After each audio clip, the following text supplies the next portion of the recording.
مجھے اپنے ماں باپ سے بچھڑنے کا کوئی افسوس نہ تھا۔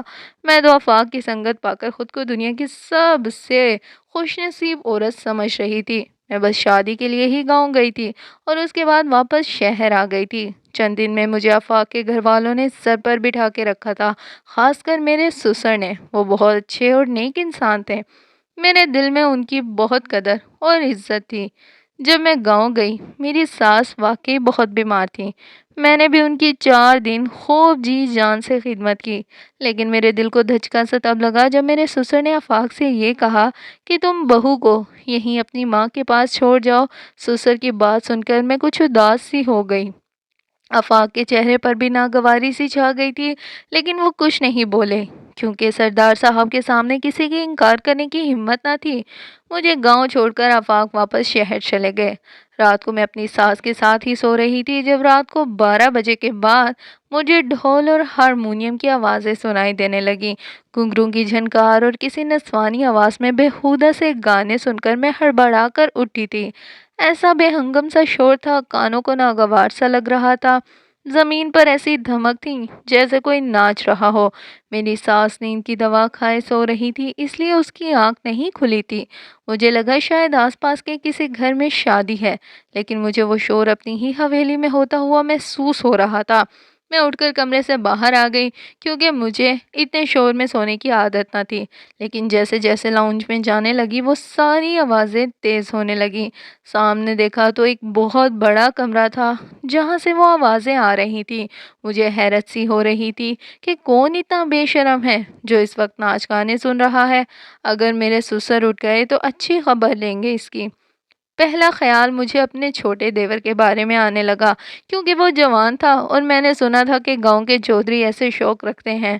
میں نے سوچا کہ اس کمرے کا دروازہ بجا کر اپنے دیور سے کہتی ہوں کہ اس نے اتنا تیز میوزک کیوں لگا رکھا ہے، اسے بند کرے۔ لیکن جیسے ہی میں نے دروازے پر ہاتھ رکھا، کسی نے مجھے بازو سے پکڑ کر پیچھے کیا تھا۔ میں یکدم ڈر سی گئی تھی۔ میں نے بے ساختہ پلٹ کر دیکھا تو میری ساس کھڑی تھی۔ وہ نیند میں تھی۔ بامشکل اپنی آنکھیں کھول کر مجھ سے کہنے لگی، تم کہاں جا رہی ہو؟ میں نے کہا، رمیز نے اتنا تیز میوزک لگایا ہے اس لیے میں اسے بند کروانا چاہتی ہوں، مجھے اتنے شور میں نیند نہیں آتی۔ میری ساس مجھ سے سخت لہجے میں بولی، کہنے لگی، چلو میرے کمرے میں، اور خبردار جو تم اس کمرے کے پاس دوبارہ گئی۔ مجھے اپنی ساس کی بات کچھ عجیب سی لگی کہ بجائے دیور کو ڈانٹنے کے وہ مجھ پر برس رہی ہیں۔ میں نے سوچا صبح میں اپنے سسر سے رمیز کی شکایت لگاؤں گی، لیکن صبح ناشتے پر میرا دیور باہر سے اندر داخل ہوا تھا۔ کہنے لگا، میں اپنے دوستوں کے ساتھ شکار پر گیا تھا، ابھی آیا ہوں۔ یہ سن کر مجھے حیرت ہوئی تھی۔ آفاق اور رمیز 2 ہی بھائی تھے۔ اگر رمیز شکار پر گیا تھا تو رات کو ناچ گانا کون سن رہا تھا؟ میں حیران و پریشان تھی۔ ناشتے کے بعد میں ساس کے کمرے میں چلی گئی۔ وہ نماز پڑھ رہی تھی۔ وہ اس بیماری کی حالت میں بھی نماز نہیں چھوڑتی تھی۔ میں جب اپنی ساس سے پوچھا کہ رات کو ناچ گانا کون سنتا ہے تو مجھ سے کہنے لگی، کوئی نہیں، اس حویلی میں اگر تم نے رہنا ہے تو آنکھیں اور کان بند رکھ کر رہنا سیکھ لو، ورنہ بہت پچھتاؤ گی۔ میری ساس کا لہجہ بڑا سخت تھا۔ مجھے ان کی بات بری سی لگی تھی۔ پھر میں نے سوچا کہ میں چند دن کی مہمان ہوں، مجھے اس بات سے کیا، لیکن میرے پیروں تلے زمین اس وقت نکلی جب شام کے کھانے پر مجھ سے میرے سسر نے کہا کہ اب تم ہمارے خاندان کا حصہ ہو، اس لیے تمہیں ویسے ہی زندگی گزارنی پڑے گی جیسے ہمارے خاندان کی لڑکیاں گزارتی ہیں۔ تم اب یہیں رہو گی، آفاق ہر 2 ماہ بعد یہاں آ کر تم سے مل جایا کرے گا۔ یہ سن کر تو میرا دل ہی بیٹھ گیا تھا۔ مجھے گاؤں کا نہ تو ماحول پسند تھا، نہ ہی میں پابندیوں کی عادی تھی۔ دوسرا، میرے سسر جب بھی رات کے کھانے کے لیے ٹیبل پر بیٹھتے ان کی نظریں مجھے پر جمی رہتی۔ نہ جانے کیوں میں الجھن کا شکار ہونے لگتی تھی۔ جو کچھ ان کی نظروں میں تھا، میرا دل اور آنکھیں اسے تسلیم کرنے کو تیار نہ تھیں۔ وہ میرے باپ کی جگہ تھے، مجھے ایسا نہیں سوچنا چاہیے تھا۔ میں خود کو یہ سمجھانے لگتی۔ میں نے جب آفاق سے اس بات کا ذکر کیا کہ سسر جی مجھے شہر نہیں بھیجنا چاہتے تو آفاق کہنے لگے، میں اپنے والد کی مخالفت نہیں کر سکتا۔ آفاق کے بدلے رویے نے مجھے اور بھی تکلیف پہنچائی تھی۔